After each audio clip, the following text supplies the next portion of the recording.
Bonsoir. Alors, encore une petite vidéo bonus. On est cette fois-ci près de Strasbourg, mais on est de l'autre côté de la frontière, donc on est de l'autre côté du Rhin, on est en Allemagne, on est à Kehl. Et c'est une aire de camping-car qui est en fait recommandée, et même sur les sites du monde du camping-car, etc. Puisqu'apparemment, pour visiter la ville de Strasbourg, il n'y a vraiment pas grand-chose. Il y a un camping qui est de l'autre côté de la ville, côté français, qui est beaucoup plus cher. Et il y a donc cette aire ici qui est en Allemagne, à Kehl, et il y a des pistes cyclables qui vont jusqu'à Strasbourg. On les a vues en arrivant cet après-midi. Et il y a aussi un arrêt de tram ça doit être 5 minutes à pied, qui va directement à Strasbourg apparemment. Donc ça, on va regarder, on en saura un peu plus, mais bon, c'est noté. On a vu tout ça, donc ça existe, voilà. Et voilà, alors donc l'air, j'ai compté qu'il doit avoir une quarantaine de places, ou peut-être un petit peu plus. C'est tout en longueur, les espaces sont plats, c'est du gravier, donc c'est pas mal. Alors il n'y a pas de barrière, je trouve ça assez intéressant parce que c'est payant, mais il n'y a pas de barrière. Et vous avez là le terminal de paiement ou la centrale de paiement. Vous pouvez payer par carte ou par pièce, et c'est 12 € la nuit. Alors, ça vous donne un petit papier qu'on a mis sur le pare-brise. Apparemment, tout le monde fait ça. Et puis, d'après ce que j'ai compris en allemand, je révise un peu mon allemand, ça a l'air d'être comme ça. Donc, je suppose qu'il y a des gens qui vérifient. Mais sinon, bon, c'est pas du tout comme dans les aires qu'on connaît en France, où on peut pas rentrer si on paye pas. Là, nous, on est rentré. On a eu le temps de vérifier un petit peu l'internet, et puis on a décidé qu'on allait rester. Alors, en parlant d'internet, justement, ça c'est quelque chose dont je veux parler. Dans l'air, nous, du point de vue, il n'y a pas de Wi-Fi, et du point de vue réseau, nous on est sur Orange, on n'a pas du tout de réseau, et on a par contre, heureusement, on a un point d'accès mobile SFR où on est pas mal. Mais il y a très peu de réseau téléphonique, donc même pour les appels, c'est un petit peu juste. Et pour le 4G, si vous êtes sur Orange, il n'y en a pas du tout. Donc, si c'est quelque chose qui est important pour vous, ici c'est pas, enfin peut-être pour une nuit vous suivrez peut-être sans internet, mais pour nous c'est assez important. Donc ça c'est à noter quand même. Le fait que je ne sais pas pourquoi ici ça allait d'être une zone blanche pour Orange en tout cas. Donc voilà. Donc ça c'est à noter. Alors on va vous montrer un petit peu plus à quoi ressemble l'air. C'est tout en longueur, et je vais vous parler un peu de l'électricité parce que c'est un peu différent. Ah, et aussi pour l'eau. Alors pour la vidange. J'ai oublié de vous dire, parce qu'on est là, en fait, je vous ai parlé de la centrale. Alors tout ça, c'est le coin vidange. En bas, vous avez tout ce qu'il faut pour les toilettes. Là, l'eau marche tout le temps. Par contre, on va avancer un petit peu juste derrière. Vous avez, là, c'est pour l'eau propre. Et ça, par contre, ça coûte 1 € pour 80 litres d'eau. Ici, toute cette zone, ça sent un petit peu mauvais, je vais le dire quand même, parce que c'est pas génial. Je pense que pour la vidange des eaux grises, ça doit être ou là, ou là-bas. Mais je suis pas trop sûre. Apparemment, c'est là, parce qu'il y a un monsieur qui met ses eaux grises, donc je pense que ça doit être dans la grande bouche. Voilà. Donc voilà, donc on va descendre un petit peu pour vous montrer un peu à quoi ressemble l'air, et puis on va vous montrer comment fonctionne l'électricité. C'est un petit peu différent. Voilà.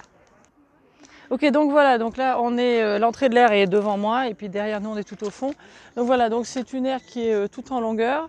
Ce soir elle est quasiment pleine, il y a peut-être 2-3 espaces de libre, mais c'est à peu près tout. Et alors il y a des branchements électriques tout le long qui sont sur les côtés, et puis on va vous montrer le nôtre pour que je puisse vous expliquer comment ça marche. Alors voilà, donc ça c'est la petite borne électrique. Donc nous on est garé juste là, on était garé juste à côté. Il y en a, je pense, largement assez, il y en a 3, il y en a 6 et 6 branchements ici. Je pense qu'il y en a assez pour toute l'air, parce qu'il y en a vraiment partout. Alors on va se rapprocher un petit peu pour voir un peu comment ça marche, parce qu'en fait ici ça marche par kilowatt. Donc avec 1 € vous avez 2 kW d'électricité. Alors en fait, dans la petite machine, on appuie comme ça sur le bouton, on sélectionne le numéro qu'on veut. Donc là, ça c'est le numéro 1, ça c'est le numéro 2, c'est nous. Il nous reste 0,03 kW d'électricité. Donc si on veut continuer avec l'électricité, il va falloir remplacer tout ça. Alors juste pour expliquer, ça marche avec des pièces de 1 €.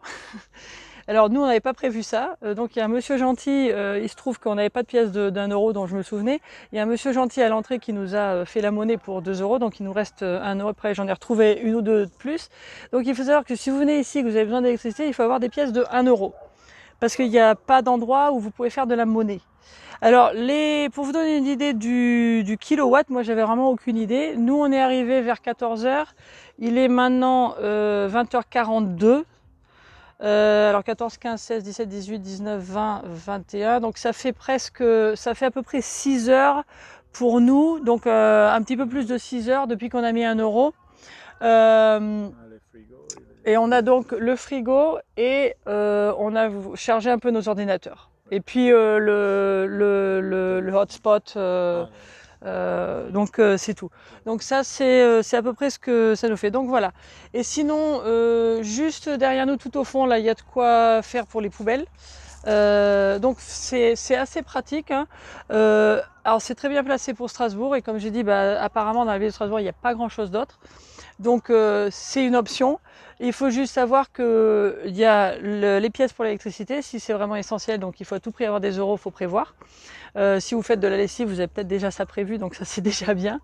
Et puis donc 12 euros la nuit, il y a de quoi faire, il y a les poubelles. Et puis bon, le seul désavantage pour nous, c'était qu'on n'a pas beaucoup de réseau. Mais bon, sinon, voilà, c'est l'aire de camping-car de Kehl, juste à côté de Strasbourg. How are you? So we are in the parking for RVs, the Kehl, that is in the Germany side. And it happened that we were visiting Strasbourg and there's not that many options around on the French side. So we got here and we decided to tell you a little bit more about it. So we starting because there's not much light and there's mosquitoes. I'm gonna start telling you about the power setup. It is by Paine, and this is, you see, they has a screen here where you can choose what is your spot. Like we have number 2 is already there. We have just 1 kilowatt left, and this is because it's by €1. It's by Paine, and it gives you a certain quantity of kilowatts, and then after that you just add. And you need to, the main thing that you need to be sure is that it's just a €1 piece. So it doesn't give you change or it doesn't accept more than that, anything like that. It's just €1 piece. So that's very important for you to have. Right now, it doesn't come to my mind how many kilowatts it gives you. It's 2 kilowatts. €1 gives you 2 kilowatts. Just to give you an idea, for us, has been okay for around 5 to 6 hours, I think. And we have mainly just the refrigerator of the RV and then our computers and cell phones and the hotspot. Okay, so that's what I wanted to tell you about this side. I'll tell you a little bit more on the other side. All right, so it looks like this. As you see, it's pretty full, and I think normally it's going to be full like that because remember that it's just about what you find as a parking area for RVs in this area if you want to visit Strasbourg. So it is pretty full. It has, I'm not sure how many it would fit, but quite a bit of number of feet, but it's just going to be just one beside the other. Okay, so just to let you to have an idea of how much. I don't know. In the description maybe we can put you how many were around, how many. 40, 42. Okay, around 40, 42. Okay, so that's how it looks like. Okay. Okay, so here we are in the entrance and where the dumping of everything is done. Hey, ¿cómo estás? Sí. All right, sorry for that. We were saying hi to some new friends that they were in the other place that we were just before here. So this is the dumping area, and as you see, it just really looks just like more or less kind of like the ones that you know. Here is for the black waters, and then the gray waters. We are guessing that is either in this area, but we saw somebody putting there, so we're thinking it's in that area there. And then you have here on the to the side here, that's the clean waters there. Okay, and then the Paine is here for the Paine. And the clean water costs. Yeah, that's one thing to tell you. The clean water cost and is €1 for 80 liters. Okay, so it's €1 for 80 liters. And this is the area to just pay, and it works more or less like any other, just the ones that you've seen in France. And all. So it's just pretty similar to what normally you see in parkings for RV. Okay, so one thing that I wanted to also tell you is that there's no barriers here.